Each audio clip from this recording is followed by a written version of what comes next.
Hi, and welcome back to another segment of Life Changing Solutions Live with Angie Torres. And welcome back, Amanda. Hello. Hey, our yogi, is it? Yeah. Yes. I love this. So in the previous segment, we're just going to continue off of that conversation. We were talking about the distinctions between, religion and spirituality. But what I would like to know now is maybe if we can make the distinction between mainstream yoga and spiritual yoga. Yeah, sure. I practice a type of yoga. It's called Kundalini yoga and meditation. That's usually thrown in there. It's a more traditional type of yoga, and by traditional, I mean mainstream, what you would call mainstream yoga, or what most people think of when they think of yoga is just the movement. It's one position into another, or they might think of somebody sitting on a beach with their leg up in the air or in a handstand, and that's great. That is part of yoga, but it's not all of yoga. So what I practice incorporates all the aspects of yoga, which is movement, it's meditation, there's chanting, which is using the power of sound, and I just lost my train of thought. Hand positions, it incorporates everything. Breathing techniques. So yeah, there's whole other aspects of yoga, and you'll see a lot of people will incorporate that sometimes into their classes, but I feel like a lot of yoga teachers will incorporate that into their own personal practice, and they're not really spreading that, and it's really it's needed. It's like, part it's of the practice. Kind of a shame that they don't share that. Yeah, I mean, Kundalini yoga, it encompasses everything, and sometimes the movements are a little different. It's Kriya yoga, which is not like a flowy position one into the other. It's like you're doing one thing in a repetition. So you do it for a certain number of movements or a certain amount of time. And to people, they feel like that's not yoga, or that's kind of weird, because we're talking about energy and raising the energy in the body and opening up your chakras and things, and then we're chanting weird things, and people are like, oh, I don't know about this. But it's the feeling that you get, that it connects you to your spirituality, it connects you to yourself, your soul, and it's the feeling at the end of the practice that is amazing, and it's scientific, and it's energetic and spiritual. Right, no, and I love that. And one of the things too that I've heard and when you were explaining is so the mainstream yoga is really a watered down version of the traditional practice.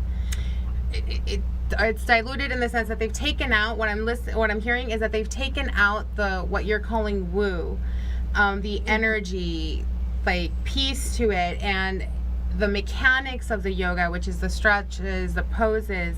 That's what's being left, but what's missing is the connection between the body, mind, spirit. Yeah, I mean, the connection is there, and it's a little watered down. I think you're right. I don't want to offend anybody, because people are very passionate about yoga. Right. Very passionate about yoga. And I'm saying this, not her. So come after me. So the movement part, I feel like they took a little bit of the woo and the things that people might seem weird, just to westernize it a little bit. It's effective movement. If you go to a regular vinyasa class, you're going to have that mind, body, and spirit connection. It's going to take you a lot longer. You find yourself on the mat and all of those things that people say, but going into a Kundalini class, it's compared in our practice, like the end result is yoga, the union between yourself and your consciousness. And a regular yoga class is going to get you there. It's like walking to your destination and kind of stopping and be like, oh, the beautiful flowers, oh, look at that tree. You're just kind of gradually getting there. You get there, but it's a lot slower. It's a process. It might take you a long time to get there. But Kundalini yoga, if you step into that class, it's like you're taking a rocket ship to your consciousness. It's like, boom, you're there. So that's awesome. And that's here's the other thing too, as a therapist and a kind of from a scientific approach, I'm not woo, but I completely love the traditional yoga, because it does center me, it does help me focus. I don't necessarily focus on the energy and the Reiki and that piece of it, but it's totally like it does. I do feel refreshed. I Yes. feel renewed. My mind is clear, and so you don't necessarily have to subscribe to the woo No, belief. not You at can all. still use this as a practice to enhance your daily routine and your body and yourself. Absolutely, and that's what I try to talk about in my classes. I'm kind of on the fence about the woo. I believe in it. I don't really try to push that in my classes. I'm more about the practical aspect of the yoga because it is a scientific practice, and that is what drew me to Kundalini when I started learning about it, is because we are repairing our nervous system. Our nervous systems are constantly bombarded every day with all of these external things, traffic, noise, Right, our stress. computers, It's stress. also known as stress management. It's Yes. a tool. Like therapists actually will prescribe this as a practice for you to meditate. So it's possible to do it in a non-wooey way. And if that's what's keeping you from exploring this process, and granted for you, it was a spiritual awakening. But for others, it could just be like for myself, it's just a way for me to ground and focus. Absolutely. So it is for everyone. And speaking Yes. of that, the other thing that I really admire about you is there's a stigma or like the stereotype, not stigma, Yeah. of a yogi or somebody who practices yoga. It's, thin, petite, Yeah. limber. Bendy, yeah, in your perfect yoga pants. Right, and then the cute little butt. But, I've got to keep up. right, well, you know what I'm saying. Like, their butt is one butt cheek of mine. But, that's what I'm saying. No, there is. There is actually, the stereotypical what people perceive as a person that does yoga. And no, yoga is for everybody. Yoga is for a person in a wheelchair. Yoga is for a person that can't move their legs or their arms or has had a stroke, or it's for children. It's for kids with autism and ADHD, and it's for anybody. It's for the addict who can't get over their addiction. It is for everybody. Every body type, every person, every ability. And I love it. I Right. love what that's about. And I really like that's honestly, it does make me feel a little sad that I have to even presence this, but the reality is that there was something that you needed to overcome. Yeah. Which was your own image and your own, Yes.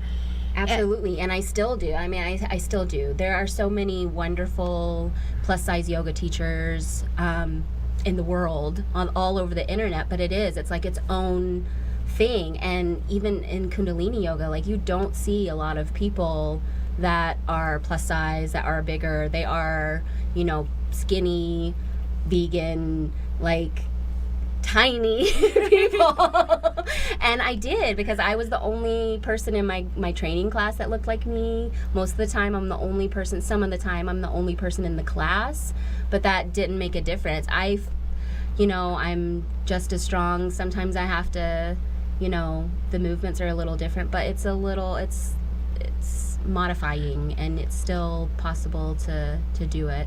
Right, it's doable. Yeah. And it's so for anybody who's considered this but held back because of the size or even their flexibility restrictions or whatever it may be, go for it and try it. Yes, I come think- as you are. Come Right, as it's you really are. the message. It's like this is for everyone, and there's with instructors such as yourself, you can modify some of the movements, and because you trained for this. It wasn't like you just woke up one day, watched a video, and said, "Oh, I'm certified." Yeah. You went through a whole certification process so that you could support others coming in, whether it's the beginner, that can't even like move their arms to and it's really what I loved about Kundalini yoga, honestly, is because when I was looking for yoga and meditation, it held me back. I didn't want to go into a yoga studio where nobody looked like me, and where I felt like I was like, okay, I'm not going to be able to do everything. The teacher's not going to be able to tell me how to modify for my body, and get around, my belly and my boobs, and like, Right. how do I do this? And I didn't want to feel uncomfortable, and that stopped me.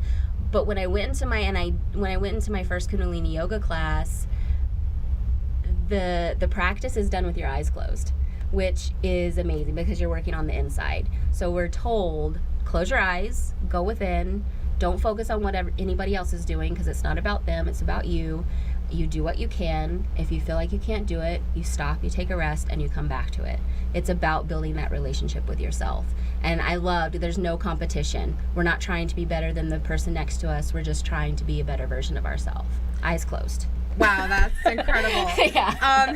So, well, our time has run out, but thank you so much for being here. Thank and you. hopefully you guys can, push yourselves to go out there and do something different, even if it's not yoga. Yeah, So, or just a breathing exercise. Just breathe. Take a deep breath. Expand your belly. That's all you have to do. okay, well, thank you so much again, and see you guys next week. Bye. Bye.